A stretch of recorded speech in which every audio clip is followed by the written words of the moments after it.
So if I go and I tell myself, even if it's in my head, it doesn't have to be out loud, that I am creative, I am talented, I am confident, I love myself, and I am divine, I will slowly start to believe in it, even if it doesn't feel authentic right away.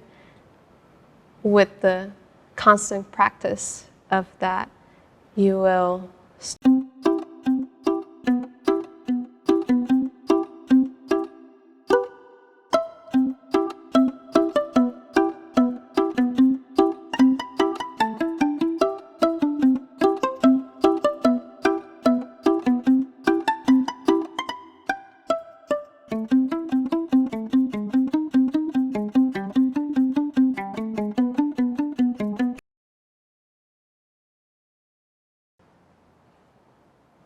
My name is Alexia, and I'm from a town called Caxias do Sul in the south of Brazil.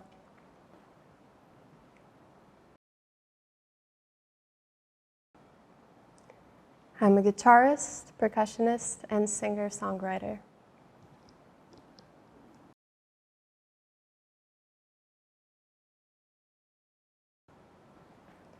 My main form of expression is through the guitar. I started playing it when I was 12 years old, and I still love bringing percussion instruments to jam sessions, so that's something that I love to include in my sets as well. And it also means to me the reconnection with my ancestry, my Afro-Indigenous ancestry.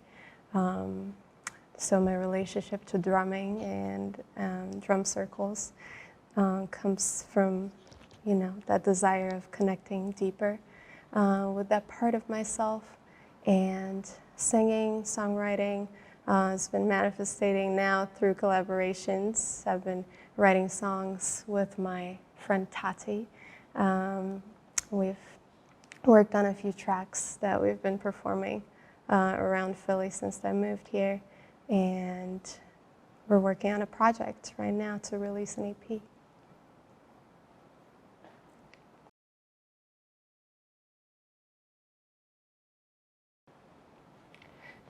So as I mentioned earlier, I grew up in a town in the south of Brazil called Caxias do Sul, a town very influenced by the immigration of Italians to Brazil in the 1800s.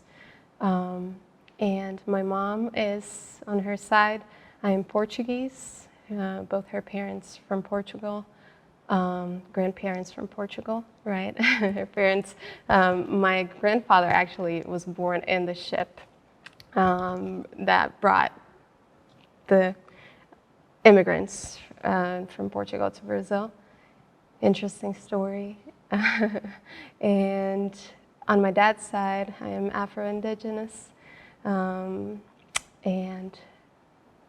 growing up with that, mix of cultures in a town that is, predominantly white was very interesting. I feel like it generated a lot of confusion in my mind regarding my place in society, regarding my expression, my voice, and I feel like music was always something that allowed me some freedom, from all of those social concepts that I was living through and trying to fit in. My dad was a soccer coach, physical trainer, growing up. So he had the chance to travel many countries around the world doing his thing. He loves playing soccer as well, but that became, physical coaching became his profession. And that's why I always had a passion for traveling. I got to go visit him for 3 months in the Middle East when I was 14 years old. In Iran, which was a shock of reality. Somebody, from Brazil that's very My knowledge was very limited, although I had traveled, around South America a little bit. So that really opened my world to different realities and to different cultures, and feel that passion that I had for traveling. My mom is an educator, teacher. She sparked my interest for the English language. She taught English for many years in public schools in Brazil, and always, told me and my brother that education is the most important thing that you can have. Your own education, your critical sense, critical thinking, and the ability to think for yourself. So great influence from her. Very, very grateful. And my brother is the musician in my family. He's older than me, 6 years older. His name is Derek. And he, as an older brother, in love with music as well. He was, in Guns N' Roses cover bands. He had a hair like mine. Amazing guitarist. He was a Slash. He was, how can I put this?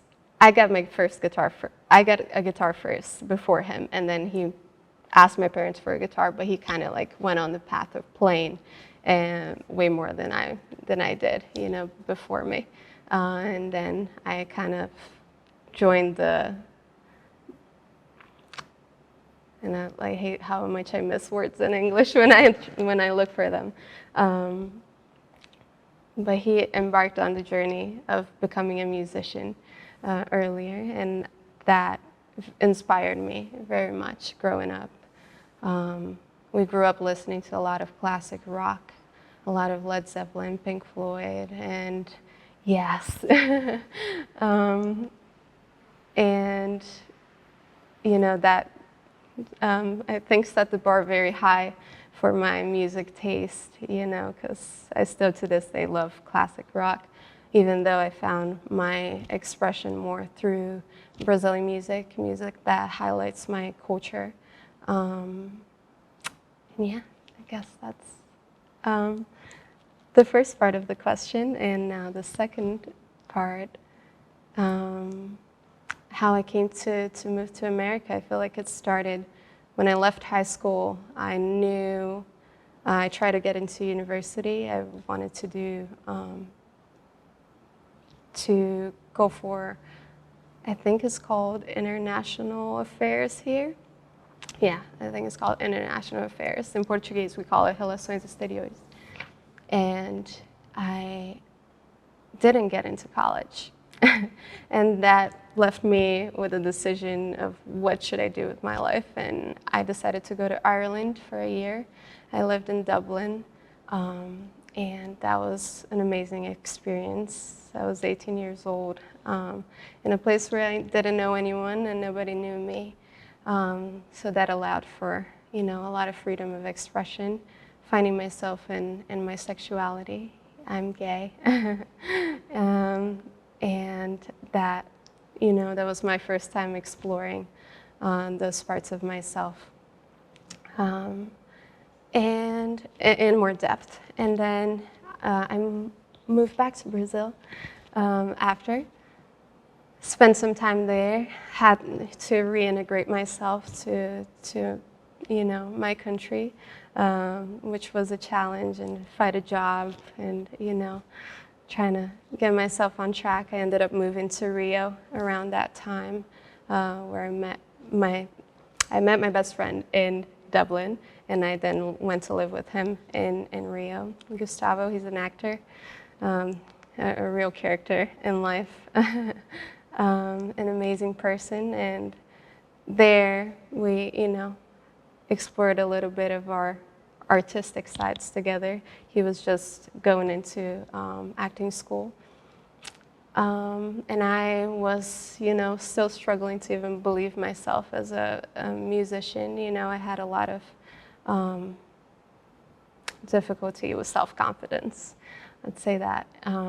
So in that frustration and also hard to make a living, right, for myself in Rio, I ended up moving to Dubai where my dad was working at the time. And I got a job as a kindergarten teacher. And that was an amazing experience. I worked with kids from different cultures, Middle East and Asia, right? Because Dubai is really a melting pot of cultures, many, over 50% of the population. I don't know if the numbers are accurate, but back in 2016 when I was there, it was over half of the population were tourists. So it was, gave me a lot of understanding about cultures I had never been in touch with before, and learned a lot through my journey there. And after a year, I decided to move back to Brazil again. And then where I stayed for a while teaching English before I moved to the States in Philadelphia, for the reasons of a few conveniences, because I had family right around the suburbs of Philly. And so I had a place to stay while I was, trying to figure out if where to live and what to do. And then after 3 months of staying in the suburbs, I, in fact, came to the city. I went to a jam session that changed my life, Global Village. Very thankful for the existence of such an amazing group and energy of people that come together to support each other and support each other's talents. And then I started bringing my drum to it, to the next ones, and started meeting people, and came to collaborate with jazz singers, R&B singers from Philly, perform in different venues around the city. Came in touch with Rec Philly as well. They so grateful for all the platform they've given me also to perform. And that's a little bit about how I came to be here and to be playing music here.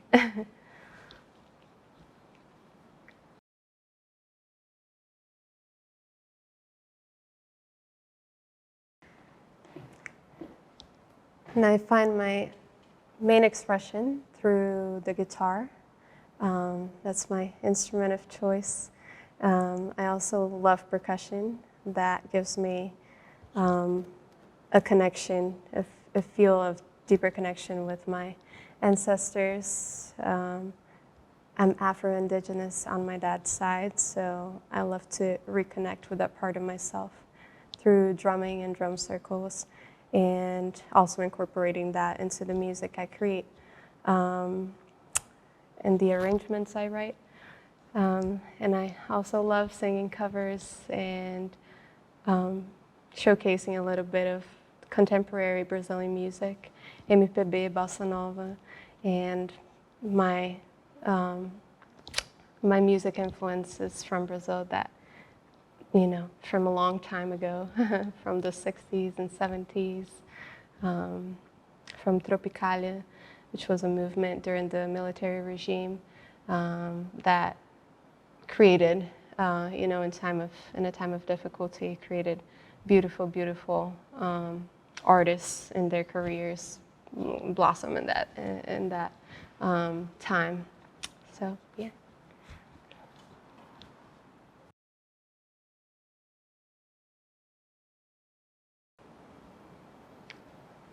So my creative process, I feel like it changes a lot. It matches the cycle I'm in at that moment. I feel like lately, so I'm going to speak to, my current creative process that has been involving meditation.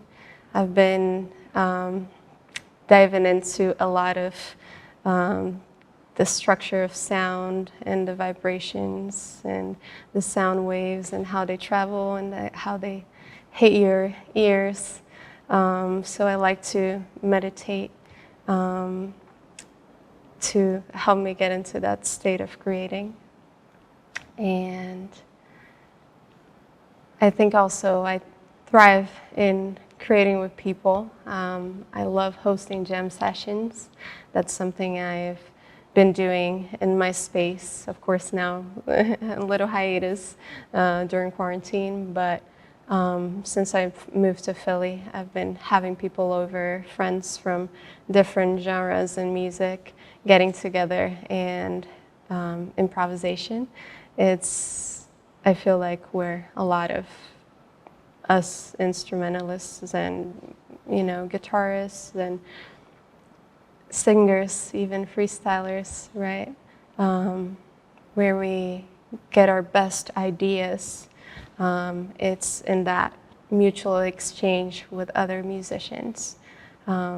So also watching people that I'm inspired by play music. I love listening to Ben Howard. He's one of my favorite artists so far that I've listened to the lyrics, and really related to some of the things he speaks to in his lyrics. So I feel like when it comes to writing and songwriting, I love to listen to poetic music to get me in that space, to spark up my vocabulary and help me, find creative ways to put words together and how that translates the feeling in my music.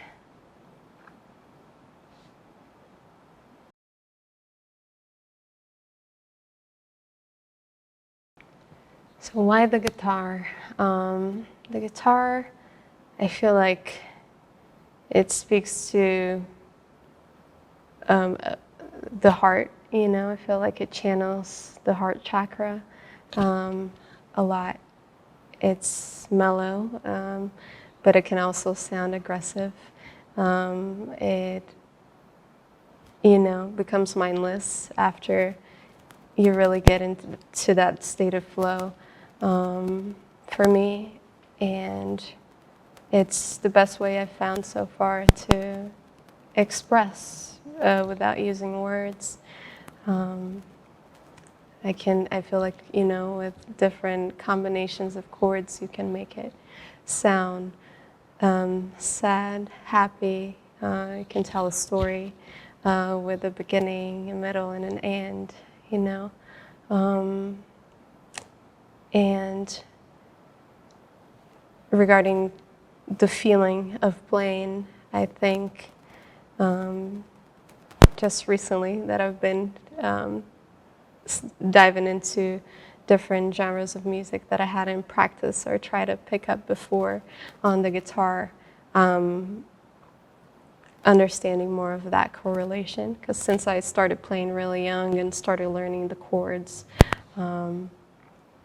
that became kind of the easy part and the mindless part. And now, in learning flamenco, for example,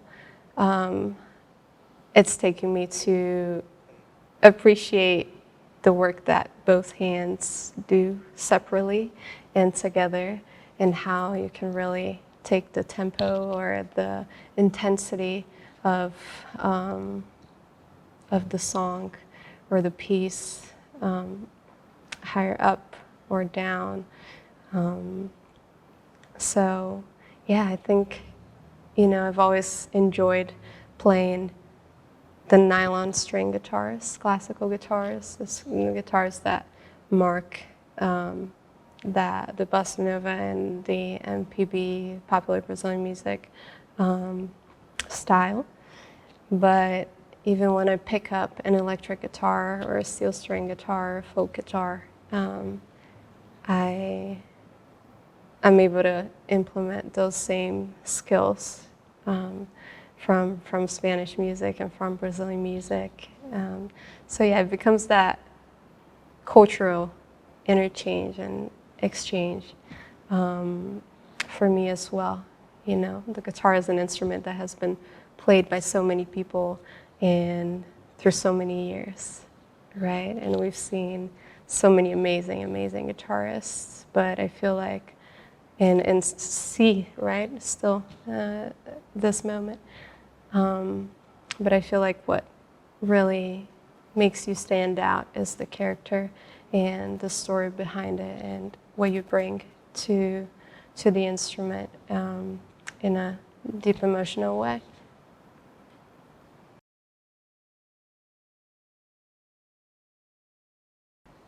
So meditation has been introduced into my life by my partner, Aubrey.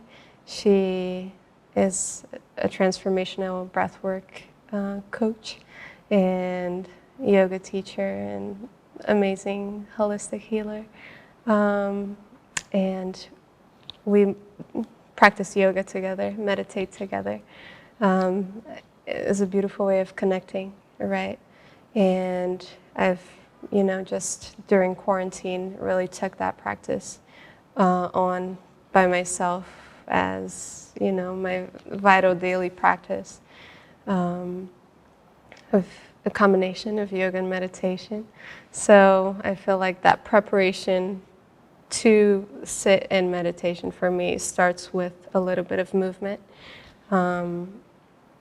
I practice something called yin yoga, which is a type of yoga that allows you to stay in poses for a longer period of time, either 3 minutes, 5 minutes, and find meditation within the poses and the discomfort at times that we feel in those poses, right? Because it's what opens our bodies up and releases the tension, and that is and releases the emotional right charge that we carry. So it's not the most comfortable, but finding meditation in those spaces and finding stillness really really helps to prepare to then sit in meditation at the end. But if I'm doing a short practice of meditation, I will usually use some flute music. Flute music is my favorite, Native American flute music, or some hang drums, tongue drums. Those sound really nice as well, and it's very, the sound waves are very soothing to our brain waves. So when they connect, it allows that the rest in the mind. And yeah, I love breathing practices as well. I feel like that's the most important element. I feel like if we can focus on our breathing, that we can control anything. We feel in control of ourselves and of our reality and of our lives. So breathing, intentional breathing, is a great practice. You know, I recommend it to everybody. So one breath that I just did before coming over that always gets my mind into a good headspace for performances and for whatever thing that, you know, poses a little bit of anxiety in the mind or nervousness. It's breath retention, the box breath. So in for 4, hold up for 4, exhale for 4, and hold at the bottom for 4. And yeah, amongst so many other breath practices and Kundalini that help me, you know, process emotions, integrate experiences, and yeah, just move through life with a little more ease and light.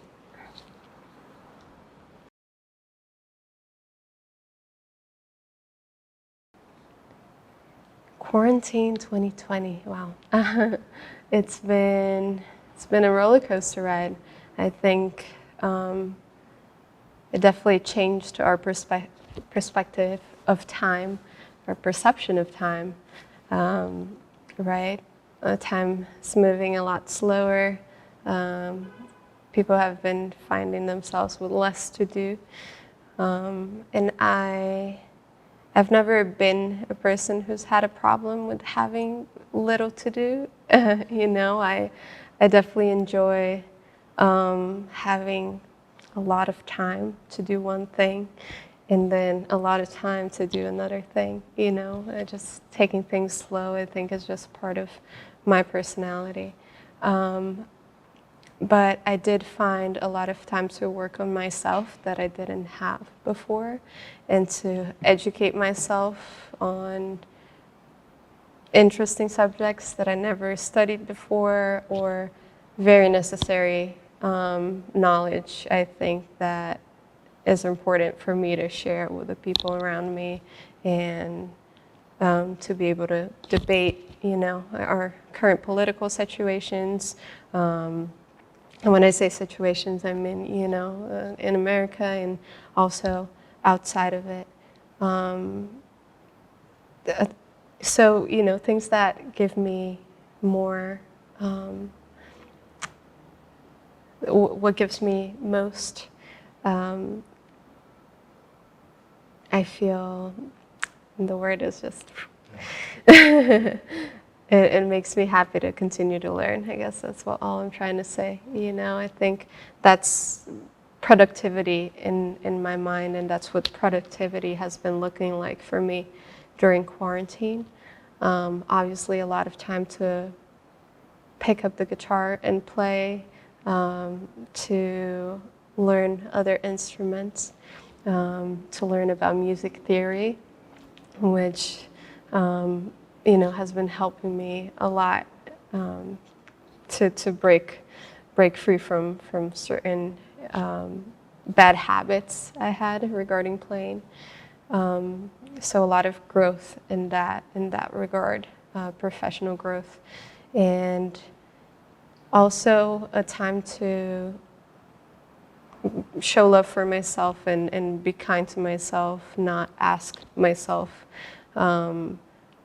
to have a full project done, written by the end of it. Not setting timelines is important for creative processes. So it's been great to have the room for creativity without a set container around it.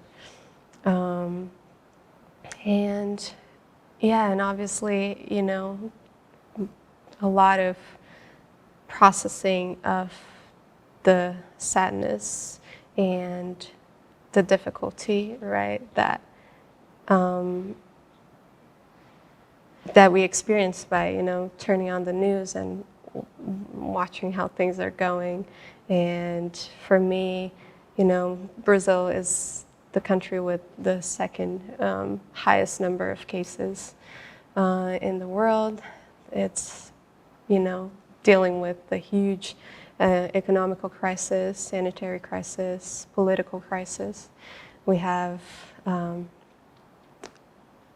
the chief of the federal executive, or president in Brazil, is somebody with no regard for the lives of the minorities, who only really runs the country, or cares about the people that voted for him and elected him. So to be faced with the realities that we are, of deforestation of the Amazon and the natural forests of Brazil, to learn at a distance, obviously, because I'm here and I feel sometimes kind of helpless, right? As in the sense that I can't be there to help and engage. So trying to help really from a distance. It's been keeping me busy, part of my time busy as well. have engaged with different pages, Instagram pages that put out content regarding, LGBTQ matters, issues, right, that they're facing in Brazil, and also about the deforestation of the Amazon. And I've offered my services of translation for them, so I could get some of that message out to the people in other countries, which is important, to know what is happening in other places in the world, and see humanity more as a whole and not so much as, a civilization separated by borders and countries. So, yeah, it's been back to meditation, amazing, helping me a lot to reflect and to turn that reflection into positive action, what I consider to be positive action towards, engaging people and helping in the best way I can.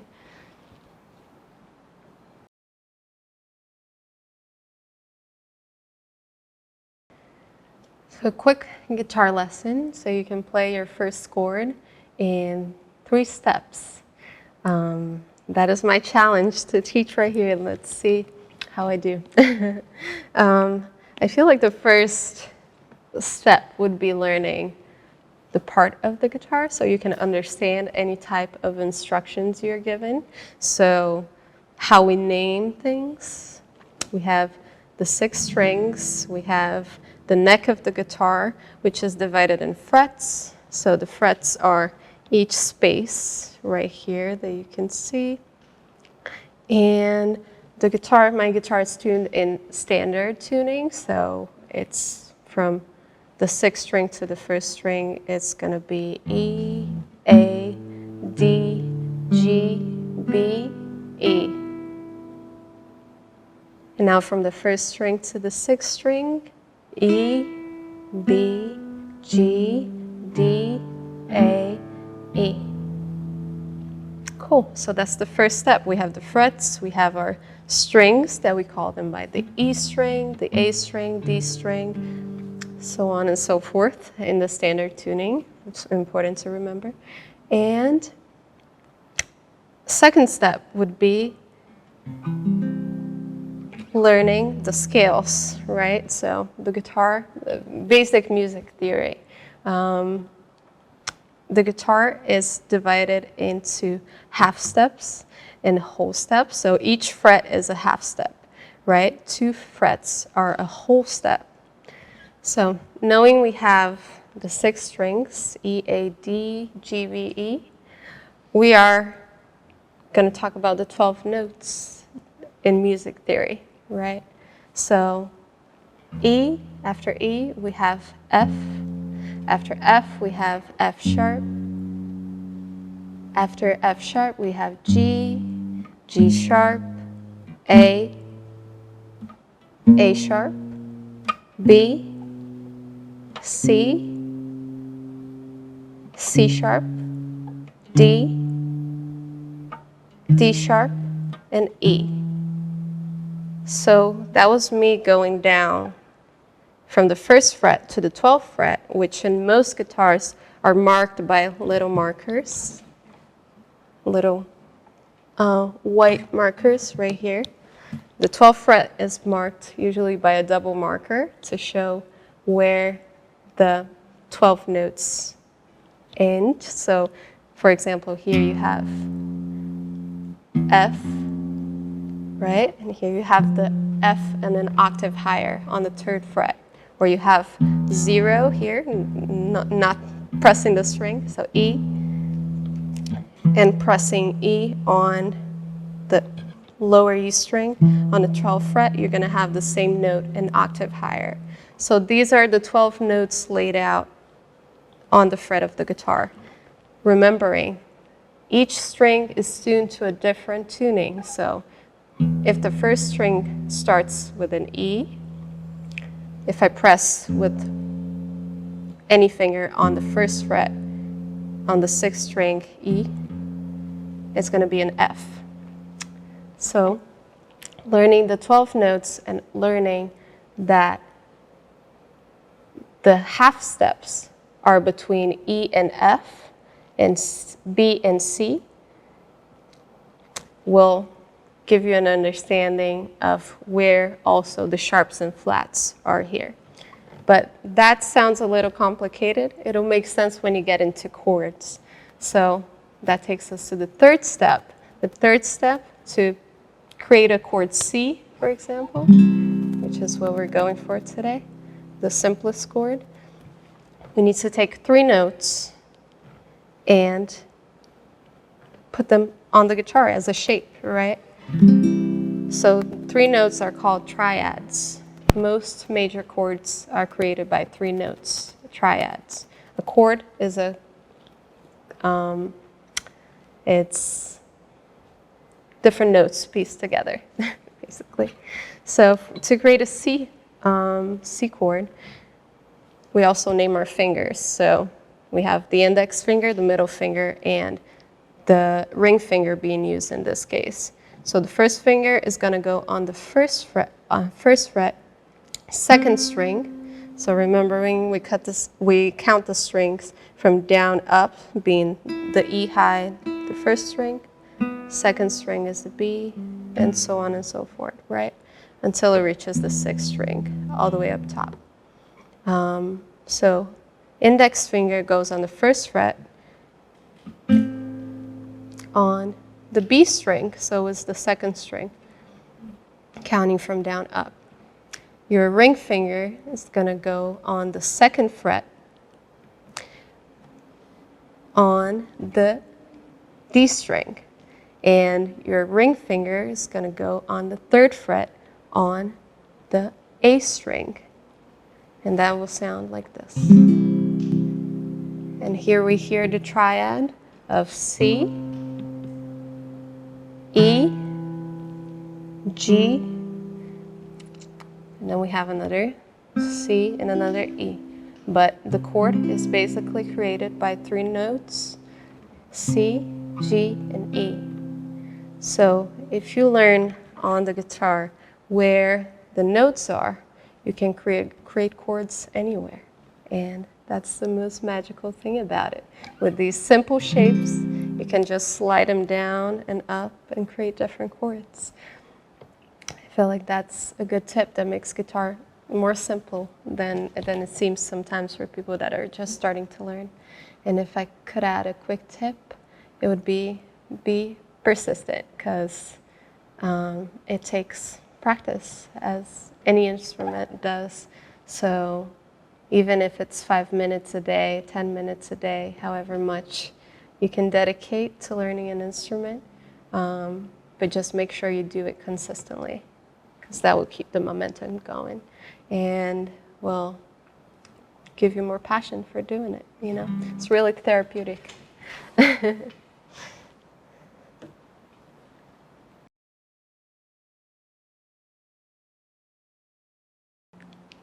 So life advice for me that's been very useful is to be mindful of my wording and how, because words carry energy. So whatever we tell ourselves, even if it's in thought, is very important. So that's why it's very important to show love for yourself, to tell yourself that you love yourself, to use affirmations, you know, in combination with the other things I've mentioned before, like meditation, yoga, are very powerful, and starting to dismantle the negative beliefs we have of ourselves. So if I go and I tell myself, if it's in my head, it doesn't have to be out loud, that I am creative, I am talented, I am confident, I love myself, and I am divine, I will slowly start to believe in it, even if it doesn't feel authentic right away. with the constant practice of that, you will start shifting your perspective of yourself, and therefore all the limitations that set you back and all the self-doubt, which is something I struggled a lot with, all of the, and I'm not going to say all, actually, let me correct, because there's times that we'll still feel insecure and still feel that we're not good enough, and that's completely okay.